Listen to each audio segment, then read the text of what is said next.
Now, in terms of economic releases in general, these are the most important economic releases to pay attention to. And they're kind of relevant for, kind of most countries. The most important economic releases are going to always be the employment reports, the consumer spending reports.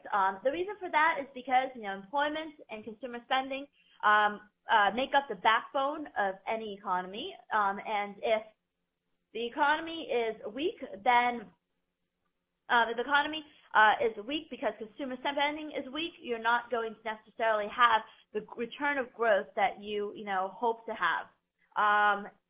And in terms of, sorry, I just need to respond to this text message. Okay. In terms of the employment report, if you don't have jobs, then you're not going to have spending. So these basically represent the backbone of the economy. And then what is also very market moving are the ISM and the PMI reports. And the reason why the ISM and the PMI reports are so important is because these are, quote unquote, the most recent pieces of economic data that we get. Usually the employment and retail sales reports are for the month back. The ISM and PMI reports are usually for that month. So while it's nice to see these other reports, the ISM and PMI reports are the most up-to-date current releases. So that's why we like to look at those quite a bit. And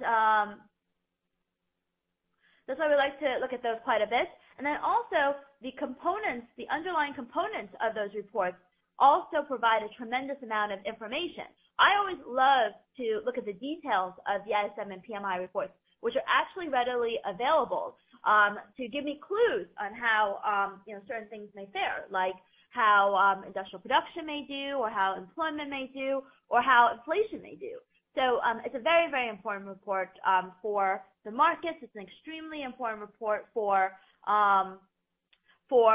the central banks. So, it should be an extremely important report for us as well.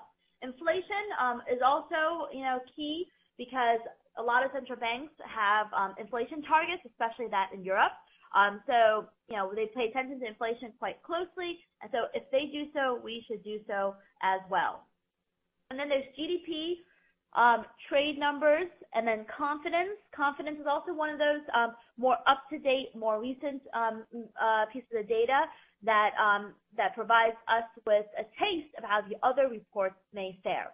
And then finally, central bank meetings and minutes are also extremely market moving. So that's something that we pay very much close attention to as well. So, these things are called something different for every country, and I believe that, if you're a member of FXStreet, you should know a lot of these already.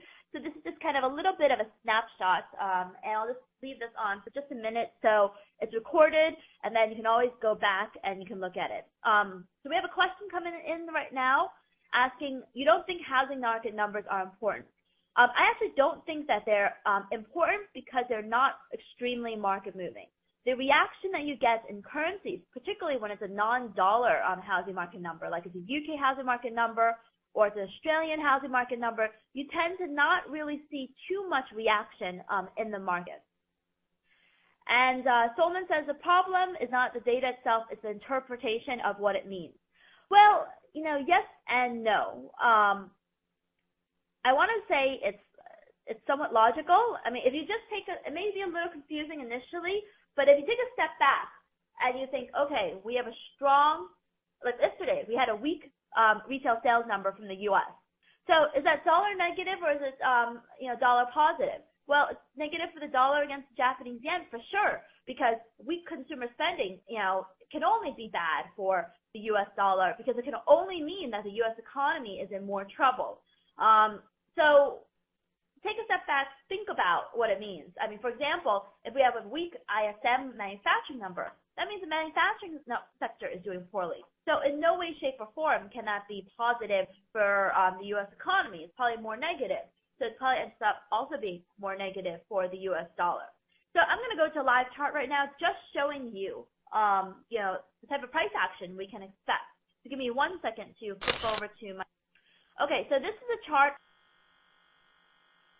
of the euro dollar, and I'm just going to refresh my camera because sometimes it bugs out. Okay, so right now you should see a chart of the euro dollar. Let me move my hotcom screen. And where my mouse is hovering, wait, one second. Where my mouse is hovering right now is where we had the U.S. Consumer Price Report being released this morning. And if you saw the U.S. Consumer Price Report, you will know that the number was pretty abysmal. And, consumer prices declined. And so what that meant was that if CPI is lower, then there's a very good chance that the Federal Reserve will increase stimulus when they make announcements on June 20th. So the whole idea behind that is it was negative for the dollar because, possibility of more QE is dollar negative. And then so you get a nice little rally all the way up to you got a nice little rally in the euro dollar that basically extended until what is this, like 10 o'clock this morning, and could have continued since. Now we can't credit the entire move to the CPI number. The only move that we can credit to CPI number is the initial burst before the retracement. So I would say more along the lines of the 830 move all the way up until the 855 move we can credit to CPI. So that's basically like a 40 pip rally in the euro dollar, which is a pretty significant move.